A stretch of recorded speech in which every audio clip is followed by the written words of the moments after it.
I'm Olivia Hart and I turned 19 last spring, or at least I was supposed to. My dad didn't really let that happen. 2 days before my birthday, he sat me down at the kitchen table and said in the same voice he used for bad news that there would be no celebration for me this year, not because we were broke, not because something terrible had happened, just because my sister didn't feel special enough lately and it wouldn't be fair to take the spotlight away from her. I thought he was joking. I actually laughed. He didn't. He told me canceling my birthday was the mature thing to do, that a real daughter would understand her sister was under a lot of pressure. When I reminded him I was paying for my own dinner with my own money, he stared at me like I'd insulted him. It's not about the money, he said. It's about loyalty. That word hit harder than anything else. Loyalty. As if I was betraying the family by wanting one night that wasn't about her. My mom just stood there drying a plate that was already dry, pretending the conversation wasn't happening. So I did the only disloyal thing I've ever done. I packed a bag while everyone was asleep on the night I should have been celebrating 19. I walked out of that house with a backpack, a sketchbook, and barely enough cash to cover a month's rent in a place my dad didn't know existed. I thought walking away would be the end of it. I was wrong. Leaving was just the first hit. The real explosion came a year later when my sister found out what I'd been doing in secret and repeated one sentence that made my dad's face go completely white. Before I tell you how that one sentence blew my perfect family apart, take a moment to like this video and subscribe so you don't miss what happens next. By the time the sky shifted from night to morning, I was already stepping into a life that didn't feel like mine yet. Everything around me looked strangely neutral, streets too quiet, air too still, as if the world was waiting to see whether I could handle what I'd just done. I kept telling myself movement meant progress, even if every step felt unfamiliar. The apartment complex I found wasn't impressive, but it was available. The manager handed me a set of keys with barely a glance, and I took it as a silent promise that anonymity might be the one gift I could actually claim. The place was small, one window, one sink, one closet, trying its best to be useful. It didn't matter. What mattered was that no one here expected me to shrink myself to keep someone else comfortable. Settling in felt mechanical. I unpacked clothes without thinking, placed my sketchbook on the counter, and kept staring at the empty room like it was waiting for me to justify my presence. My chest tightened at how quiet everything was. Quiet had always meant tension back home, but here it meant something else. Space, maybe. Or the beginning of something I didn't know how to name yet. Still, the silence made it too easy for fear to sneak in and ask whether I'd miscalculated everything. I forced myself outside before the uncertainty grew teeth. Turner Print and Design was only a short bus ride away, tucked between a bakery and a pawn shop. Walking through the front door that first morning felt like entering a place where no one had predetermined who I was supposed to be. My boss, Miles Turner, introduced himself with a calm confidence that didn't demand anything from me, and for the first time in a long while, I didn't feel like a problem someone needed to manage. The work wasn't glamorous. Most days, I organized supplies, adjusted basic layouts, or cleaned equipment that looked older than I was, but there was a rhythm to it. Small tasks that didn't punish mistakes, moments where learning felt possible. I caught myself at their stations, memorizing how they layered images or balanced color. Each time I noticed something new, a spark of capability flickered inside me. Not enough to feel like momentum, but enough to keep me moving. Nights were the hardest. The building creaked in ways I wasn't used to, and the thin walls made me hyper-aware of strangers I couldn't see. My mind replayed every decision that led me here, questioning whether independence was supposed to feel this lonely. I let the thoughts come then, forced myself to pick up my sketchbook. Drawing became the only thing that grounded me, lines turning into shapes.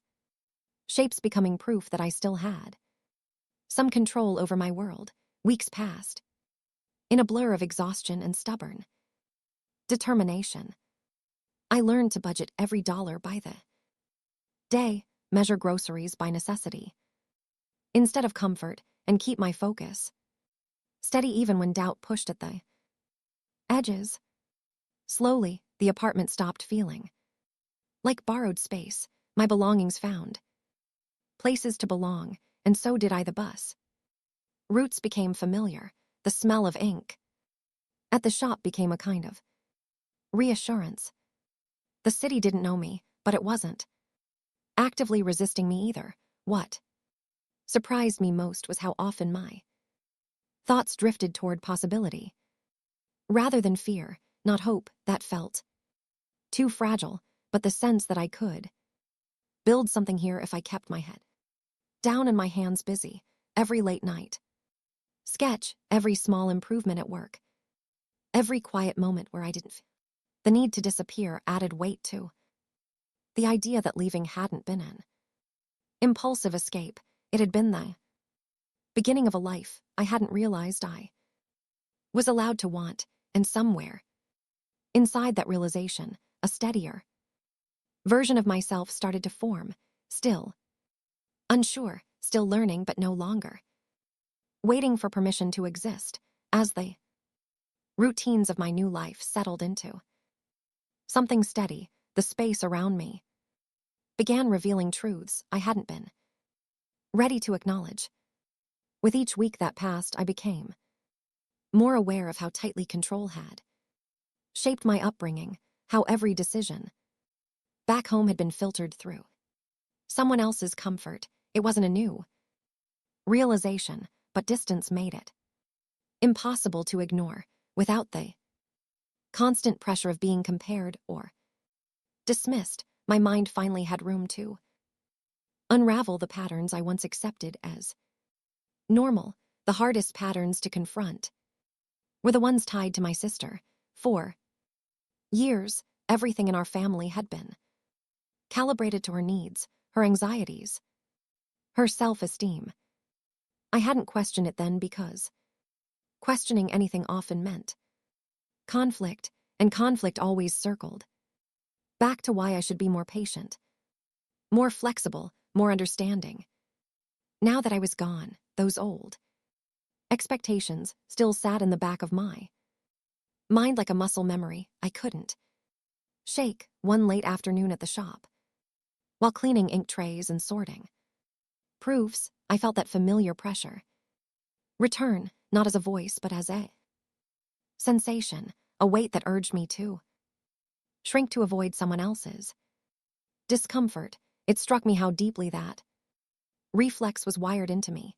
I realized had spent years learning how not to take up space. Here, no one demanded that from me, yet the habit lingered like a shadow. Walking home that evening, the cold wind along the street snapped. Something awakened me. The city's noise didn't ask me to be small. The strangers passing by didn't carry expectations about how I should behave. In that moment, I understood that freedom wasn't just leaving the house I grew up in. It was teaching myself how to live without the invisible rules I'd internalized. The idea was both liberating and unsettling, like stepping too close to the edge of something uncertain. My evenings became quieter but heavier in a different way. I spent them reviewing design tutorials, drawing until my wrist ucked, and trying to build skills that could anchor a future I wasn't yet brave enough to imagine. Progress was uneven. Some nights felt productive, others felt like climbing through fog. Still, there was a strange comfort in knowing movement existed, even without witness or praise around. This time, Miles started noticing my persistence. He never commented directly, but he began assigning tasks slightly beyond my usual responsibilities. Small layout adjustments, basic color corrections, template revisions.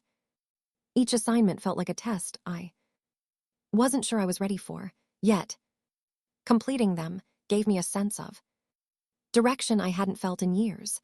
For the first time, my abilities mattered more than my compliance. Despite the progress, loneliness seeped in quietly. Not the kind tied to longing for family, but the type that appears when standing between who you were and who you're becoming. The transition felt like walking through a long corridor with no windows, still moving, still breathing. But unsure of what waited ahead, I wrote about it in the margins of my sketchbook, the pages filling with thoughts I didn't have the courage to speak aloud. The weight of leaving home started hitting me in waves, sometimes in the middle of a bus ride, sometimes during late nights when exhaustion made my mind vulnerable. Instead of regret, the feeling resembled grief, a slow acceptance that parts of my old life would never return and maybe weren't meant to. I tried to let the emotions pass without judgment, reminding myself that healing wasn't linear and strength didn't always look like confidence. Yet beneath all the uncertainty, a quiet determination continued growing, not loud or heroic, just steady. The more I created, the more I learned, the more I allowed myself to exist without apology, the stronger the foundation under my feet felt. I didn't know what the future held, but for the first time, the unknown didn't feel like a threat. It felt like potential waiting for me to claim it when I was ready. As winter settled deeper into the city, the shops' slow season brought longer stretches of quiet, leaving me with more time to study the gaps in my new life. I found myself sinking into a routine that felt stable on the surface, but unstable beneath it, as if every day carried a question I hadn't learned how to answer. It wasn't fear or regret anymore, just an awareness that something unseen was shifting around me.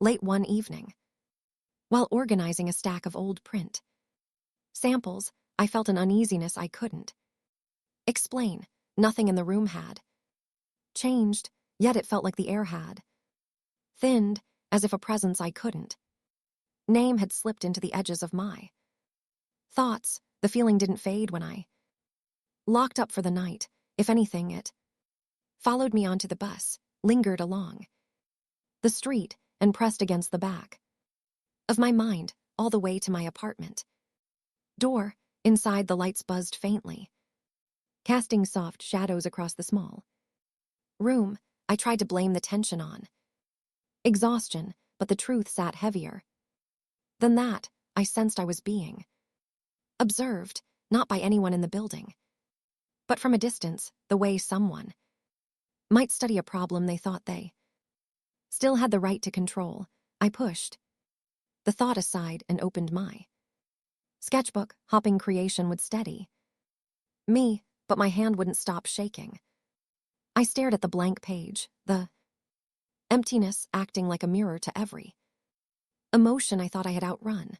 It forced me to confront a realization that sat uncomfortably in my chest. Independence didn't erase old patterns. It only exposed them. My mind kept replaying moments I had tried to bury, moments where I'd quiet myself to avoid disappointing someone, moments where I'd shrink so another person could feel Bigger, those habits returned without warning, like echoes that didn't care. I'd left the place they were born in. The days that followed, the feeling of being watched grew harder to dismiss. It wasn't paranoia, not exactly. It felt more like expectation, like someone waiting for me to fail so they could say they were right about me all along. The more I tried to ignore it, the louder it became. At work, I felt it when I concentrated too much. On the bus, I sensed it when my gaze lingered outside the window. At home, it hovered in the quiet before sleep, tightening around my thoughts like a warning. Still, life moved forward whether I felt steady or not. Miles continued giving me work that pushed my skills further, and I found myself improving in ways I hadn't expected. Each new task felt like stepping onto unfamiliar ground, risky but strangely empowering. The small victories began stacking up, forming a fragile confidence that I guarded carefully. Even so, the weight of isolation deepened. I kept searching for reassurance in my progress, but it wasn't enough to silence the lingering sense that something from my old life was inching closer, drawing lines around a boundary I hadn't realized I'd crossed. The uneasiness didn't come from regret. It came from instinct, the same instinct that once warned me when the atmosphere at home shifted right before a storm. One night, while reviewing color charts, under the dim kitchen light, a sudden clarity struck me with surprising force. The feeling that had been shadowing me wasn't random, it was familiar. It carried the same heaviness I used to feel each time my achievements risked outshining my sister's comfort, the same tension that rose whenever I stepped outside the role I had been assigned. That realization sent a chill through me, something about my growing independence, my steady improvement, my quiet rebuilding, something about all of it must have reached the people I'd tried so hard to leave behind. I couldn't explain how I knew, I just did. Old patterns didn't tighten without reason, old shadows didn't stretch unless someone pulled them forward, and the moment that understanding settled, the room felt smaller, as if the past had found a way to breathe against the walls again. As the days continued folding into one another, a subtle tension began weaving through the quiet parts of my routine. It wasn't loud enough to disrupt anything physically, but it clung to me in a way that made even simple moments feel precarious. Something in the air felt charged, the kind of heaviness that precedes an intrusion you can't yet name. I tried to keep working, keep learning, keep evolving, but a strange awareness followed every step I took. At the shop, the atmosphere grew increasingly reflective. I found myself moving through tasks with sharper focus, as if refining skill could also refine the unsettled feelings inside me. Miles started assigning more complex responsibilities, layering digital elements, adjusting gradient blends, correcting proportion issues, and each challenge forced me to stretch beyond what I believed I could manage. Growth should have felt satisfying, but instead it carried a quiet dread, as if progress itself had become something dangerous. That dread tightened whenever I returned home. My apartment, once a space that felt like a blank slate, began absorbing a new tension. The shadows looked sharper along the walls, the sounds outside the door seemed too deliberate, too intentional. There were evenings when the hairs along my arms lifted without warning, as though the air had shifted in recognition of something approaching. I walked through the rooms with careful steps, not out of fear of the building, but out of an instinct whispering that my life was no longer unfolding unseen. The unease became most noticeable during my late-night sketching. Normally those hours brought clarity, but lately the blank page resisted me. My mind pulsed with a restless energy that made concentration feel impossible. Every line I attempted wavered, affected by a pressure I couldn't trace to any physical source. The sensation wasn't dramatic, it was persistent, like being observed through a lens I couldn't detect. It was the kind of tension that seeps into your breathing and makes stillness feel like exposure. I kept telling myself it was stress or fatigue, or the natural discomfort of remaking a life from scratch, but the explanations felt thin. There were moments when the silence in my apartment felt too aware. Moments when the rhythm of my day shifted with a precision that didn't feel accidental. I couldn't name the source, yet I felt its outline, a presence forming at the edges of my progress, measuring it, reacting to it. Even outside the apartment, the sensation followed me. On bus rides, my thoughts tightened whenever the route passed certain intersections, as if my senses recognized something before my eyes could. At the shop, the weight of expectation pressed harder whenever Miles complimented a well-executed lay or hinted at long-term opportunities. I found myself lowering my gaze instinctively, as if celebrating anything would provoke a consequence I didn't want to face. But beneath all of that unease, something else was growing. An awareness of how much I had already changed. I carried myself differently, moved with a steadier rhythm, measured my thoughts with more intention. The version of me who once needed permission to exist felt distant now, almost unrecognizable. And maybe that was exactly why the tension had resurfaced. Old patterns didn't tighten unless something in the present threatened them. One night, while reviewing a series of color drafts, under the soft glow of my desk lamp, a stark truth settled into place. The uneasiness wasn't random, it was reactive. It had grown in direct proportion to my progress, as though my independence had become visible to someone who believed they still had the right to claim it. The realization struck quietly, but with a weight that forced me to set everything down. Someone had noticed my growth, and whatever was forming at the edges of my life now felt deliberate, as if the past had begun rearranging itself in preparation for a return I hadn't invited.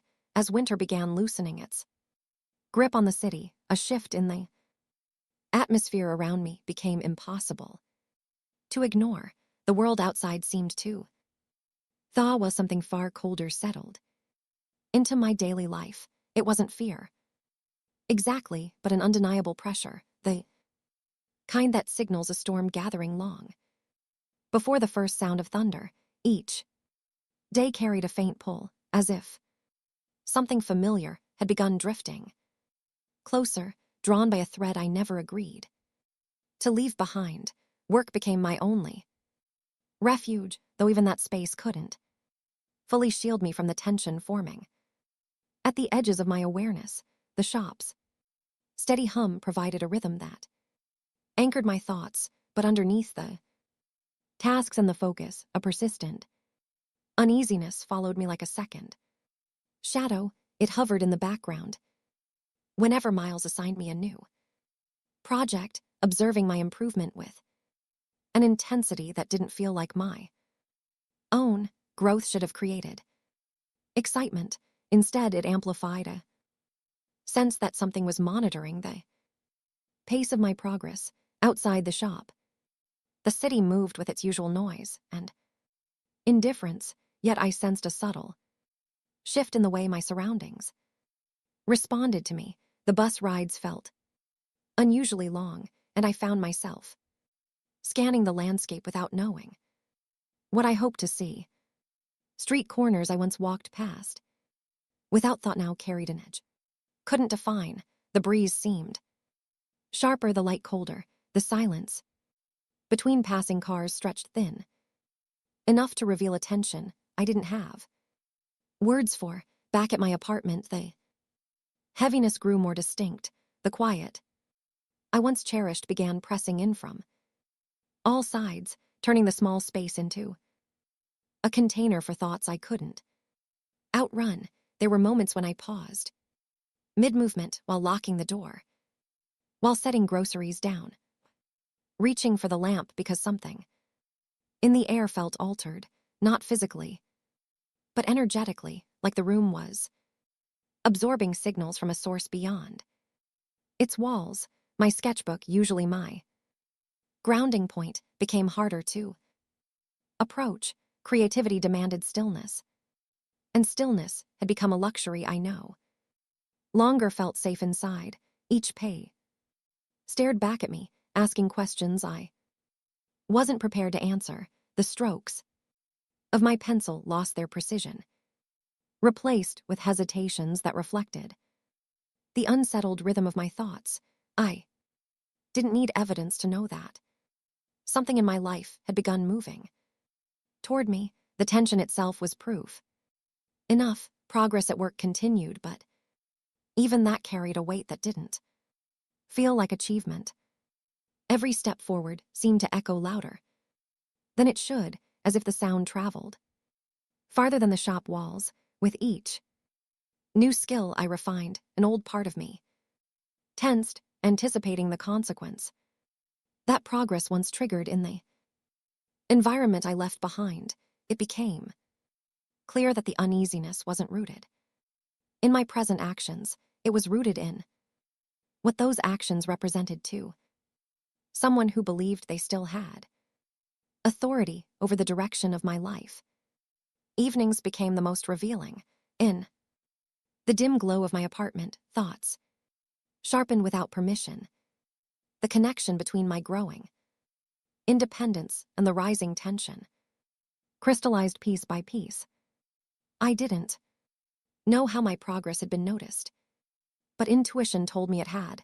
The same instinct that had once sensed danger long before it surfaced now pulsed with a certainty I couldn't dismiss. My absence had been tolerated only as long as it remained invisible. The moment my life began expanding beyond the boundaries set for me, something shifted on the other side. One night, while sorting through a stack of design references, a realization settled over me with cold clarity. The feeling surrounding my progress wasn't coincidental. It was reactive. It vibrated with recognition. It carried the unmistakable weight of something reaching across distance, not out of care, but out of discomfort. Jealousy or threat, whatever was approaching, wasn't curious. It was territorial, and the awareness of that truth deepened the quiet inside my apartment until it felt like the air itself was holding its breath as the final stretch of winter faded and the city began hinting at spring. The tension that had shadowed me for weeks finally took shape. It didn't arrive with noise or impact. It settled into place quietly, almost politely, the way a storm sometimes disguises itself. Stillness before striking. My days had grown sharper, my instincts more alert, and the air around me heavier with the sense that something decisive was nearing its breaking point. One evening, while organizing layout drafts on my small desk, a clarity surfaced with such force that it felt almost physical. Every subtle shift in my environment, every instinctive tightening in my chest, every moment of pressure that seemed to track the pace of my progress, none of it existed in isolation. Together they formed a pattern unmistakable in its intention. My life had become visible to someone who believed they still had the right to measure it, weigh it, and interrupt it when it challenged the narrative they had built to protect themselves. Realization didn't bring fear. It brought precision. I began documenting everything, my work, my improvements, my routines, not because I expected confrontation, but because my instincts demanded preparation. Growth had become a signal, and signals attract reaction from those who depend on control. The more my future expanded, the more the past seemed to twist itself into new shapes, searching for a way to reclaim relevance. It wasn't a surprise. People who build entire identities on hierarchy collapse when the person beneath them begins to rise. My focus sharpened. At the shop, every project I completed carried a sense of intention, like adding weight to a foundation I knew I might eventually need to stand on. Miles mentioned long-term possibilities, and I let the words settle in my chest. Like anchors, the future no longer felt theoretical. It felt structural, even inevitable.